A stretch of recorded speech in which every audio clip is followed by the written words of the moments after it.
Hello everyone, एक बार फिर से आप सभी का क्रेजी जीके ट्रिक के वीकली करंट अफेयर की सीरीज में स्वागत है।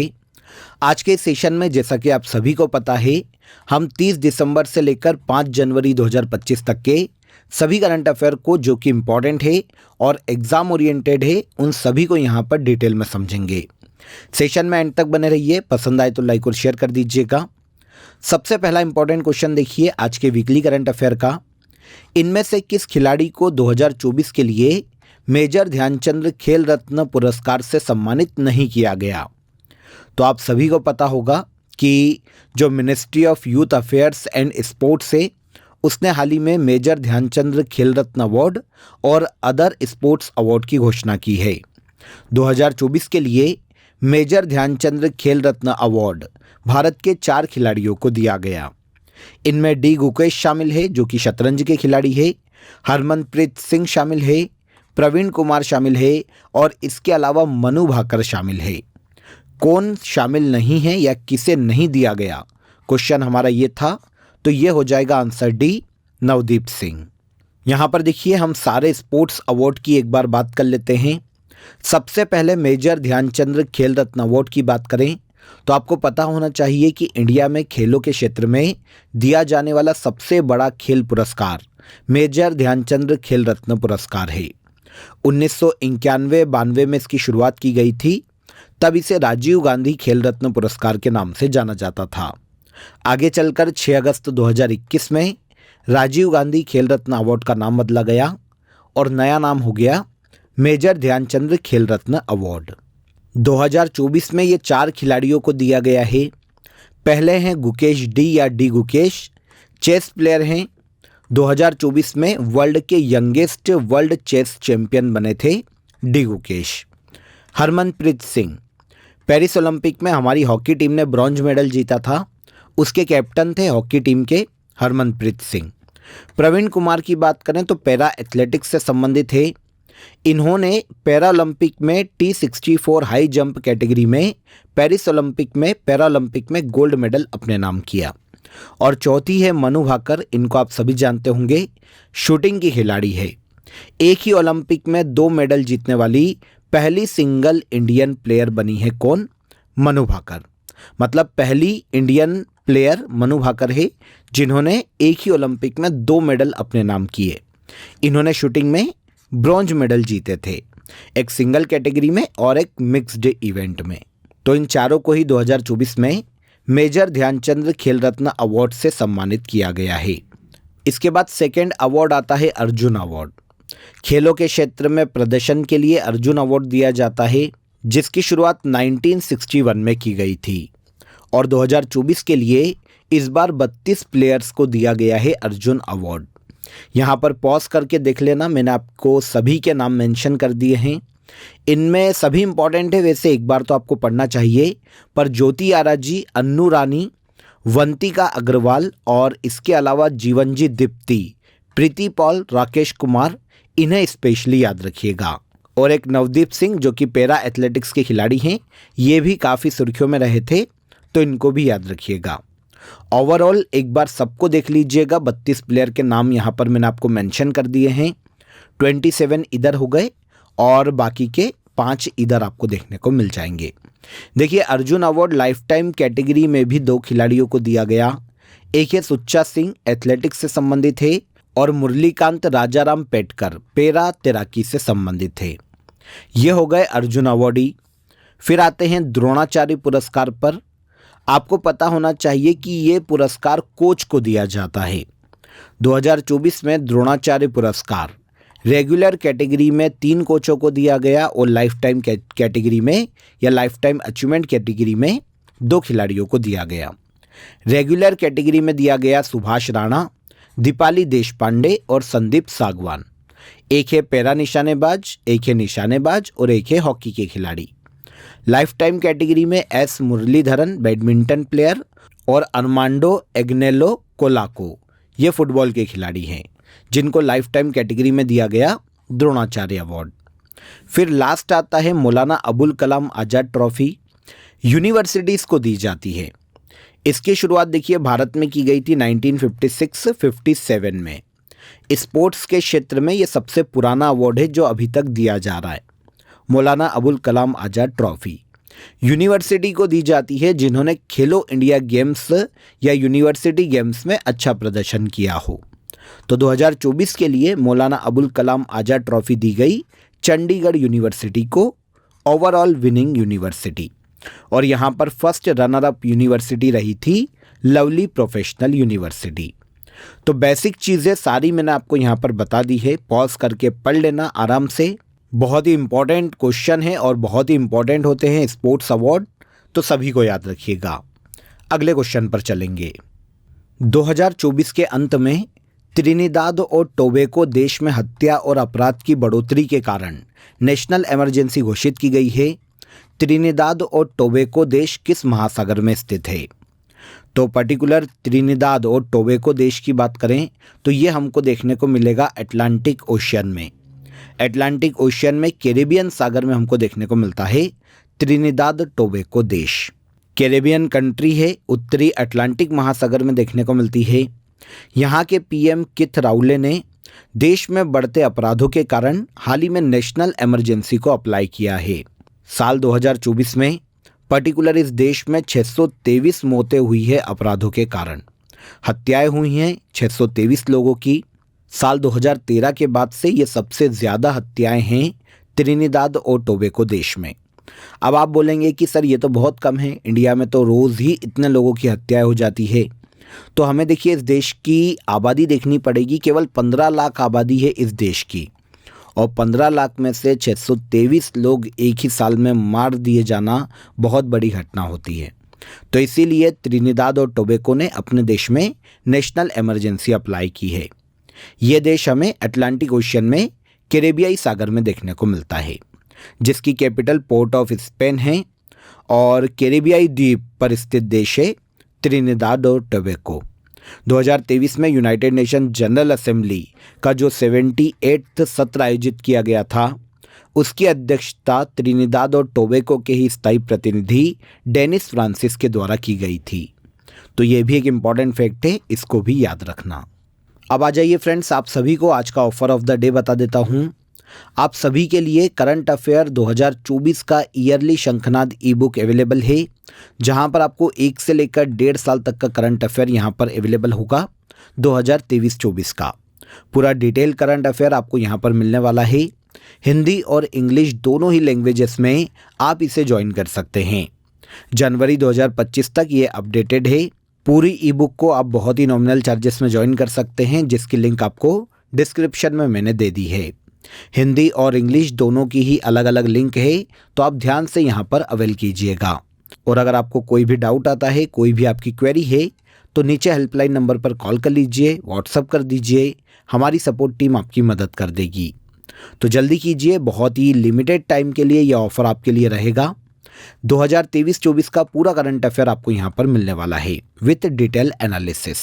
आई होप आपको अपडेट अच्छा लगा होगा, ऑफर अच्छा लगा होगा। नेक्स्ट क्वेश्चन पर आते हैं। आगे, ग्रीन जीडीपी के लिए पारिस्थितिकी तंत्र का मूल्यांकन करने वाला देश का पहला राज्य कौन सा बना है? यहाँ पर देखिए, ग्रीन जीडीपी के बारे में समझिए कि ये क्या है।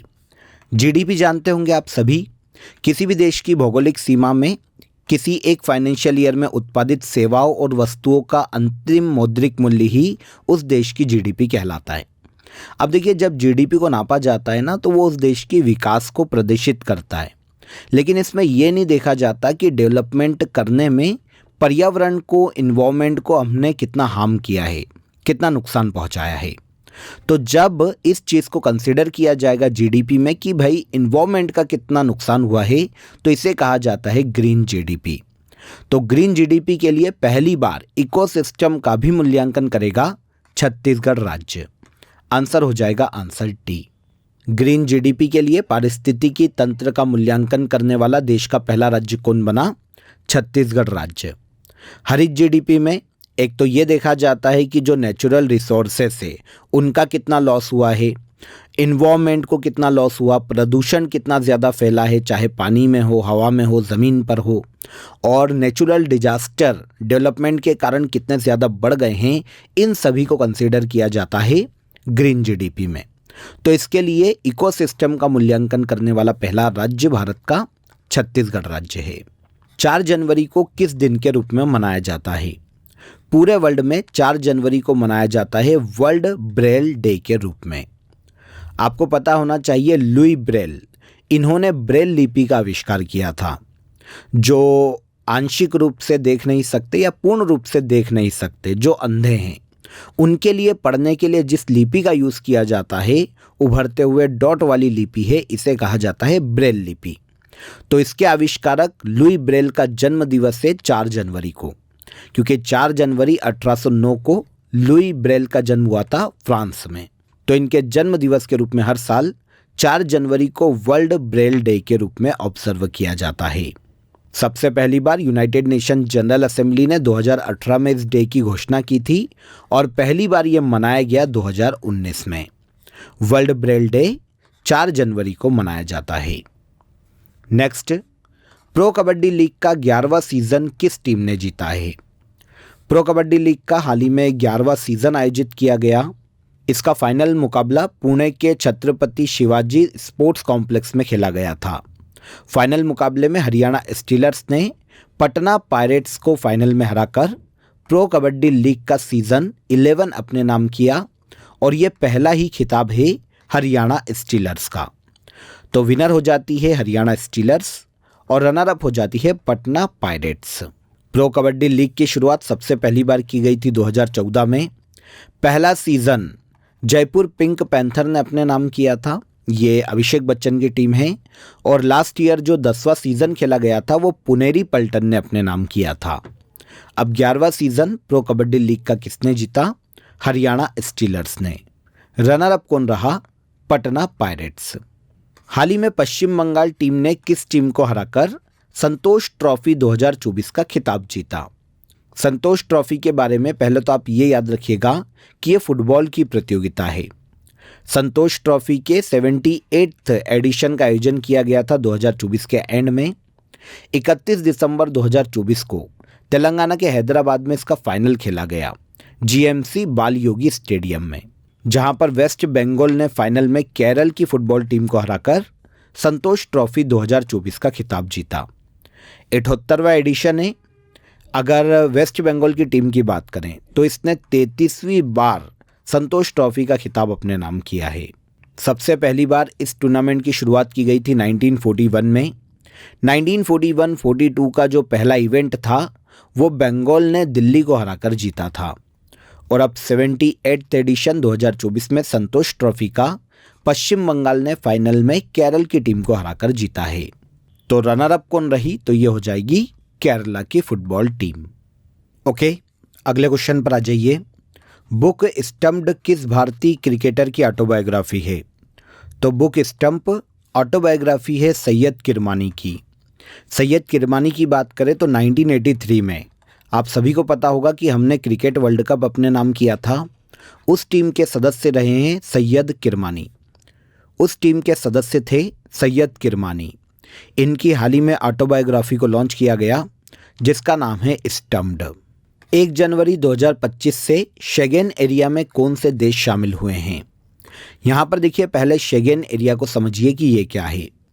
यूरोप के देखिए कुछ देश एक साथ आते हैं और एक फ्री मूवमेंट जोन का ऐलान करते हैं। मतलब जो मेंबर कंट्री है शेंगेन एरिया की, वो एक दूसरे के नागरिकों को एक दूसरे देशों में जाने से नहीं रोकेंगे। एयर और सी ट्रेवल जो है, समुद्री ट्रेवल और जो एयर ट्रेवल है, उसमें बिना सीमा जांच के ही एक दूसरे के नागरिकों को आने जाने दिया जाएगा। यही शेंगेन एरिया होता है यूरोप में, जिसके हाल ही में 2 नए मेंबर बने हैं 1 जनवरी 2025 को, बुल्गारिया और रोमानिया। दोनों ही यूरोपीय देश हैं। इनको मिलाकर शेंगेन एरिया के देशों की संख्या हो गई है 29। पहले ये 27 थी। बुल्गारिया और रोमानिया जुड़े 1 जनवरी 2025 को और अब सदस्य हो गए हैं 29। इसके बाद 18th सूर्य किरण सैन्य अभ्यास निम्नलिखित में से किन 2 देशों के मध्य आयोजित किया जा रहा है? तो सूर्य किरण मिलिट्री एक्सरसाइज की बात करें तो इसका आयोजन इंडिया और नेपाल के मध्य में किया जाता है। क्वेश्चन इंपॉर्टेंट है, नोट कीजिएगा, ये पूछा जाता है। इस साल 2024 के एंड में शुरू हुआ था इसका 18th एडिशन 29 दिसंबर से और यह आयोजित किया जा रहा है 13 जनवरी 2025 तक। तो ये 18th एडिशन है सूर्य किरण मिलिट्री एक्सरसाइज का। सबसे पहली बार इसकी शुरुआत की गई थी 2011 में और पहला एडिशन भारत के मिजोरम में आयोजित किया गया था। और 2023 में 17th Surya Kiran military exercise का आयोजन उत्तराखंड के पिथौरागढ़ में किया गया था। अब 18th एडिशन का आयोजन किया जा रहा है सूर्य किरण मिलिट्री एक्सरसाइज के इंडिया और नेपाल के मध्य में। सुजुकी मोटर कॉरपोरेशन के पूर्व अध्यक्ष ओसामू सुजुकी का निधन हो गया। इंडियन गवर्नमेंट ने इन्हें किस वर्ष पद्म भूषण प्रदान किया था? तो सुजुकी मोटर कॉरपोरेशन के पूर्व अध्यक्ष रह चुके हैं ओसामू सुजुकी।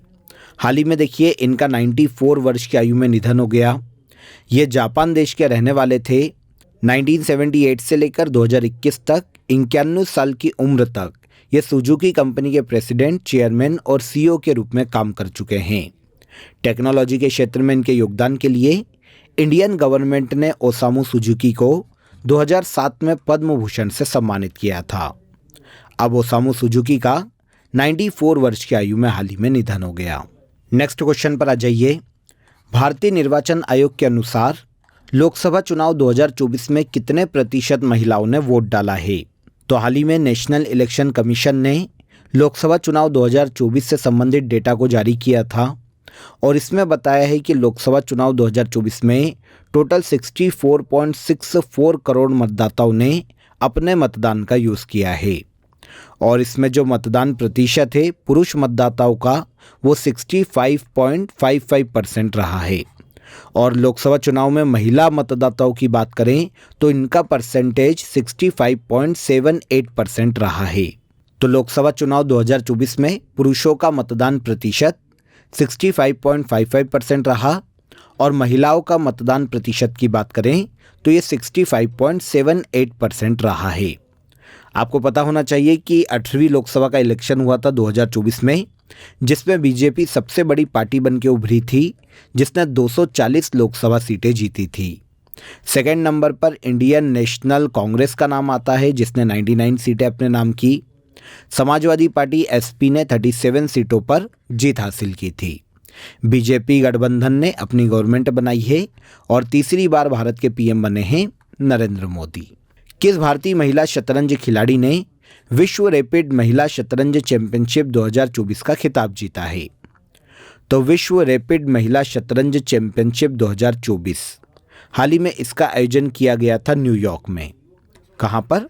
न्यूयॉर्क में, जहाँ पर देखिए फाइनल मुकाबले में इंडिया की कोनेरू हम्पी ने इंडोनेशिया की इरिन सुखंदर को हराकर world rapid women's chess championship 2024 का टाइटल अपने नाम किया है। वैसे इसके पहले 2019 में पहली बार Koneru Humpy world rapid women's chess championship 2024 का खिताब जीत चुकी है और 2024 में ये कोनेरू हम्पी का दूसरा खिताब है। तो world rapid women's chess championship 2024 का खिताब किसने जीता? कोनेरू हम्पी ने। नेक्स्ट क्वेश्चन, अमेरिका के पूर्व राष्ट्रपति जिमी कार्टर का निधन हो गया। इन्हें किस क्षेत्र में 2002 में नोबेल प्राइज प्रदान किया गया था? तो जिमी कार्टर की बात करें तो ये अमेरिका के फॉर्मर प्रेसिडेंट रहे हैं। 1976 से लेकर 1980 तक ये अमेरिका के 39वें प्रेसिडेंट थे, 39वें प्रेसिडेंट थे। हाल ही में इनका निधन हो गया। राष्ट्रपति के कार्यकाल समाप्त होने के बाद इन्होंने देखिए ह्यूमन राइट के लिए काफ़ी काम किए हैं, इसलिए 2002 में जिमी कार्टर को शांति के नोबेल से सम्मानित किया गया था। अब हाल ही में पूर्व प्रेसिडेंट अमेरिका के जिमी कार्टर, इनका निधन हो गया है। देश के पहले ग्लास ब्रिज का इनॉग्रेशन किस राज्य में किया गया? देश के पहले ग्लास ब्रिज का इनॉग्रेशन किया गया भारत के तमिलनाडु राज्य में। तमिलनाडु के सीएम एम.के. स्टालिन ने तमिलनाडु के कन्याकुमारी में देश का पहला ग्लास ब्रिज इनॉग्रेट किया है। ये ब्रिज नॉर्मली 77 मीटर लंबा है और अगर इसकी चौड़ाई देखने जाते हैं तो ये 10 मीटर तक देखने को मिलती है।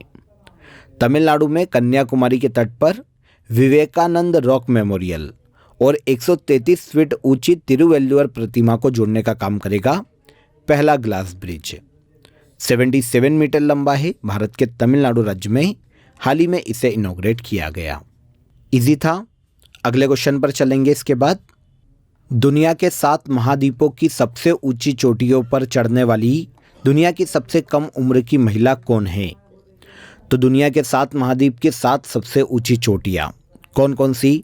अफ्रीका की माउंट किलिमंजारो, यूरोप की माउंट एल्ब्रुस, ऑस्ट्रेलिया की माउंट कॉसियुस्को, दक्षिण अमेरिका में माउंट एंकांकागुआ, उत्तरी अमेरिका की माउंट डेनाली, एशिया की माउंट एवरेस्ट, अंटार्कटिका की सबसे ऊंची चोटी। इन सभी पर चढ़ने वाली दुनिया की सबसे कम उम्र की महिला बनी है इंडिया की काम्या कार्तिकेयन। काम्या कार्तिकेयन मुंबई में नेवी चिल्ड्रन स्कूल की छात्रा है जो कि मात्र 17 साल की है। काम्या कार्तिकेयन दुनिया की 7 महाद्वीपों की सबसे ऊंची चोटियों पर चढ़ने वाली दुनिया की सबसे कम उम्र की महिला बनी है। निम्नलिखित में से कौन सा देश world audio visual and entertainment summit 2025 की मेजबानी करेगा? तो world audio visual and entertainment summit 2025 का आयोजन किया जाएगा इस साल इंडिया में। समिट का आयोजन 5 से लेकर 9 फरवरी 2025 तक भारत की राजधानी नई दिल्ली में किया जाएगा। इंटरटेनमेंट सेक्टर के अलग अलग पहलुओं को बढ़ावा देना, प्रमोट करना और ग्लोबल लेवल पर नई ऊंचाइयों तक पहुंचाना world audio visual and entertainment summit को आयोजित किए जाने का मुख्य उद्देश्य है। 2025 में इसका आयोजन भारत की राजधानी नई दिल्ली में किया जाएगा। आगे बढ़ेंगे। फ्रांसीसी भारतीय संस्कृत विद्वान डॉक्टर पीरे सिल्वेन फिलियोजेट का निधन हो गया। इन्हें किस वर्ष पद्मश्री से सम्मानित किया गया था? तो French Indian Sanskrit scholar Pierre Sylvain Filliozat का हाल ही में देखिए 89 वर्ष की आयु में निधन हो गया। इनका जन्म 1936 में फ्रांस में हुआ था। संस्कृत व्याकरण, काव्य शास्त्र, साहित्य, भारतीय वास्तुकला और मंदिरों की हिस्ट्री के कई क्षेत्रों में इन्होंने रिसर्च की है। साहित्य के क्षेत्र में इनके योगदान के लिए 2024 में ही इन्हें पद्मश्री से सम्मानित किया गया था। तो लास्ट ईयर ही इन्हें पद्मश्री दिया गया है, तो ये इम्पॉर्टेंट हो जाता है। कौन है ये? Doctor पीरे Sylvain फिलियोजेट। 89 वर्ष की आयु में हाल ही में इनका निधन हो गया। किस संस्थान के शोधकर्ताओं के द्वारा शॉकवेव आधारित सुई रहित सिरिंज विकसित की गई है? तो शॉकवेव आधारित सुई रहित सिरिंज को विकसित किया है आईआईटी बॉम्बे के शोधकर्ताओं ने। यह जो शॉक सिरिंज है फ्रेंड्स, हाई एनर्जी वाली शॉकवेव का उपयोग करके त्वचा के माध्यम से सुई के बिना ही दवाई को इंजेक्ट करती है किसी के भी शरीर में। मतलब जितना सुई से पेन होता है, बहुत ही दिक्कत आती है, वो सब यहाँ पर ख़त्म हो जाएगा। केवल शॉक के माध्यम से ही मेडिसिन को बॉडी में इंजेक्ट कर दिया जाएगा। तो शॉकवेव आधारित सुई रहित सिरिंज का विकास आईआईटी बॉम्बे के शोधकर्ताओं ने हाल ही में किया है। Answer B. अगला क्वेश्चन। तमु लोहसार त्यौहार मुख्य रूप से भारत के किस पड़ोसी देश में नववर्ष के रूप में मनाया जाता है? तो तमु लोहसार त्यौहार या तमु लोहसर के नाम से इसे जाना जाता है। भारत के सिक्किम राज्य में और नॉर्थ ईस्ट के कुछ स्टेट में ये सेलिब्रेट किया जाता है न्यू ईयर के रूप में। भारत के पड़ोसी देश की बात करें तो ये नेपाल में मनाया जाने वाला त्यौहार है। नेपाल के गुरुंग लोगों का नए साल का ये त्यौहार माना जाता है, जो कि नेपाली कैलेंडर के हर 15वें पोष दिन को मनाया जाता है। पुरुष और महिलाएं यहाँ पर पारंपरिक परिधान पहनते हैं। महिलाएं सारे गहने और पारंपरिक रूप से अर्ध कीमती पत्थरों के हारों को पहनती है। छोटी छोटी दावतों का आयोजन किया जाता है और घर पे बनाई हुई रक्सी, जो कि एक प्रकार की शराब होती है, उसे परोसा जाता है। तो यह तमु लोहसार त्यौहार है, न्यू ईयर के रूप में मनाया जाता है नेपाल के गुरुंग समुदाय के बीच में, और इंडिया में ये सिक्किम और पूर्वोत्तर के राज्यों में देखने को मिल जाता है। वितुल कुमार अनीश दयाल सिंह के स्थान पर किस संस्था के महानिदेशक नियुक्त किए गए? वितुल कुमार को अनीश दयाल सिंह के स्थान पर सीआरपीएफ का नया डायरेक्टर जनरल अपॉइंट किया गया। वितुल कुमार 1993 बैच के उत्तर प्रदेश कैडर के आईएएस अधिकारी हैं। सितंबर 2024 में वितुल कुमार को सीआरपीएफ के स्पेशल डायरेक्टर जनरल के रूप में अपॉइंट किया गया था, और अब हाल ही में अनीश दयाल सिंह का डायरेक्टर जनरल का कार्यकाल खत्म हुआ है। 31 दिसंबर 2024 को सीआरपीएफ के डायरेक्टर जनरल के रूप में तो नए डायरेक्टर जनरल सीआरपीएफ के अपॉइंट किए गए वितुल कुमार। यहाँ पर सीआरपीएफ की बात करें तो इसकी स्थापना 1939 में की गई थी अंग्रेजों के शासनकाल में। तब इसे क्राउन रिप्रेजेंटेटिव पुलिस के नाम से जाना जाता था। आगे चलकर आज़ादी के बाद 1949 में इसका नाम सेंट्रल रिजर्व पुलिस फोर्स किया गया। हाल ही में इसके नए director general Vipul Kumar appoint किए गए हैं। इसके बाद मनीष सिंघल ने हाल ही में एसोचैम के महासचिव का पद संभाला है। एसोचैम की स्थापना किस वर्ष की गई थी? एसोचैम की बात करें तो ये एक प्रमुख व्यापारिक और औद्योगिक संगठन है। भारत में जितने भी व्यापार हैं, जितने भी इंडस्ट्रीज है, उनका एक राष्ट्रीय संगठन है जिसे एसोचैम के नाम से जाना जाता है। ट्रेड और इंडस्ट्री के अलग अलग क्षेत्रों में ये डेवलपमेंट और एम्पावरमेंट के लिए जिम्मेदार है। एसोचैम की स्थापना 1920 में की गई थी और इसका हेडक्वार्टर नई दिल्ली में देखने को मिलता है। और वर्तमान में संजय नायर एसोचैम के प्रेसिडेंट के पद पर हैं। हाल ही में एसोचैम के सेक्रेटरी जनरल के रूप में, महासचिव के रूप में मनीष सिंघल की नियुक्ति की गई है। केंद्रीय मंत्रिमंडल ने प्रधानमंत्री फसल बीमा योजना और पुनर्गठित मौसम आधारित फसल बीमा योजना को किस फाइनेंशियल ईयर तक जारी रखने को मंजूरी प्रदान की? तो यूनियन कैबिनेट ने प्रधानमंत्री फसल बीमा योजना और पुनर्गठित मौसम आधारित फसल बीमा योजना को 2025-26 के फाइनेंशियल ईयर तक जारी रखने को हाल ही में मंजूरी प्रदान की है। यहाँ पर देखिए, इस स्कीम की बात करें प्रधानमंत्री फसल बीमा योजना की, तो ये 2016 में शुरू की गई थी। किसानों को प्राकृतिक आपदाओं, कीटों के हमले या फिर अन्य जोखिम की स्थिति में उनकी फसलों की हानि से बचाना प्रधानमंत्री फसल बीमा योजना का मुख्य उद्देश्य है। इस योजना में सभी प्रकार की रबी और खरीफ फसलों पर ये योजना लागू होती है। किसानों को उनकी फसलों के नुकसान पर बीमा सुरक्षा प्रदान की जाती है। अब यूनियन कैबिनेट ने प्रधानमंत्री फसल बीमा योजना और पुनर्गठित मौसम आधारित फसल बीमा योजना, इन दोनों को ही 2025-26 के फाइनेंशियल ईयर तक बढ़ाने की मंजूरी दी है। आगे आएंगे, 1 जनवरी 2025 को डीआरडीओ का कौन सा स्थापना दिवस मनाया गया? डीआरडीओ के बारे में जानते हैं आप, सुना होगा आपने इसका नाम। Defence research and development organisation को ही डीआरडीओ के नाम से जाना जाता है। डीआरडीओ की भारत में स्थापना 1 जनवरी 1958 में की गई थी। अलग अलग छोटी छोटी संस्थाओं को मिलाकर 1 जनवरी 1958 को बनाया गया था डीआरडीओ। भारत में इंडियन डिफेंस फोर्सेस के लिए डिफेंस टेक्नोलॉजीज और सिस्टम को डेवलप करना डीआरडीओ का मुख्य कार्य है। हाल ही में 1 जनवरी 2025 को डीआरडीओ का 67वां स्थापना दिवस मनाया गया है। आंसर बी करेक्ट हो जाएगा। डीआरडीओ के वर्तमान में अध्यक्ष के पद पर समीर वी कामत है और इसका हेडक्वार्टर नई दिल्ली में देखने को मिलता है।